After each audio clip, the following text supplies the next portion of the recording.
അല്ലെങ്കിൽ ഇപ്പോൾ നിങ്ങൾ കോയിച്ചനയിൽ സംസാരിച്ചപ്പോൾ നിങ്ങൾ പറഞ്ഞു ഈ ഷിർക്കായതും വസീലത്തുലുള്ള ഷിർക്കായതിനും ധാരാളം ആയത്തുകളുണ്ട്. ഷിർക്കായതിന് ഇയ്യാക്കന അബ്ദു ഇയ്യാക്കന നസ്തഈൻ എന്ന ആയത്ത് മാത്രം മതിയല്ലോ എന്ന് പറഞ്ഞിട്ടാണ് സൂറത്ത് അൻആമിലെ 129 ആയത്ത് ഓതിയത്.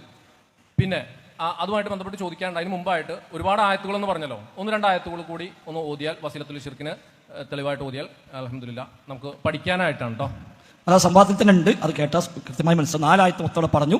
അത് പഠിക്കാനാണെങ്കിൽ നിങ്ങൾ കേട്ടാൽ മതി, പഠിക്കാനാണല്ലോ. അപ്പോൾ ആ സംവാദം കേട്ടാൽ കൃത്യമായി പഠിയും. അത് പഠിച്ചിട്ടില്ലെങ്കിൽ എൻ്റെ നമ്പറിൽ ബന്ധപ്പെടാം. മുസ്ലിം ജിന്നിനോട് വസീലത്ത് ഷിർക്കാകുന്ന സഹായാർത്ഥനയുടെ പ്രമാണമെന്ത്? അപ്പോൾ ആയത്തുണ്ടോ എന്നാണ് ചോദിച്ചത്. തീർച്ചയായും ഉണ്ട്. ധാരാളം വചനങ്ങൾ ഷിർക്കായതും വസീലയായതും വേർതിരിച്ചുകൊണ്ട് ഖുർആനിൽ കാണാം. അപ്പോൾ ആയത്തുണ്ടോ എന്നാണ് ചോദിച്ചത്. തീർച്ചയായും ഉണ്ട്.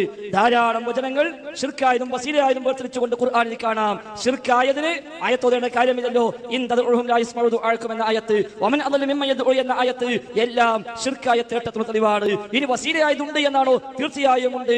ഇനി വസീലയായതുണ്ട് എന്നാണോ? തീർച്ചയായും ഉണ്ട്. ഏറ്റവും ചുരുങ്ങിയത് പറപ്പൂരിനെ കൊണ്ടെങ്കിലും ആ ആയത്ത് ആ വാദത്തിന് തെളിവാണ്.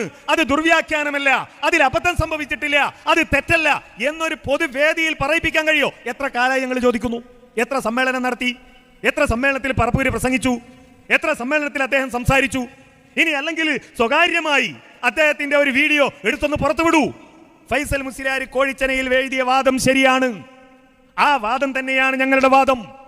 ആ വാദമാണ് ഇസ്ലാമിന്റെ വാദം. ആ വാദത്തിന് തെളിവാണ് അദ്ദേഹം ഓതിയ ആയത്ത്. ആ വാദത്തിന് തെളിവാണ് അദ്ദേഹം വായിച്ച തഫ്സീർ. ആ വാദത്തിന് തെളിവാണ് അദ്ദേഹം പറഞ്ഞ ഇബ്നു അബ്ബാസ് എന്ന സ്വഹാബി എന്നൊക്കെ ഒന്ന് പറപ്പൂരിനെ കൊണ്ട് പറയിപ്പിക്കാൻ കഴിയോ? അങ്ങനെയാണെങ്കിൽ പറയാം ഞങ്ങളുടേത് ആരോപണമാണ്. പിന്നെ നമ്മൾ തെളിയിക്കേണ്ടതാണല്ലോ. അത് നമ്മൾ തെളിയിക്കാം. സ്വന്തം പാളയത്തിലുള്ള ആളുകൾ പോലും അംഗീകരിക്കാത്തതാണ് ഈ ദുർവ്യാഖ്യാനം.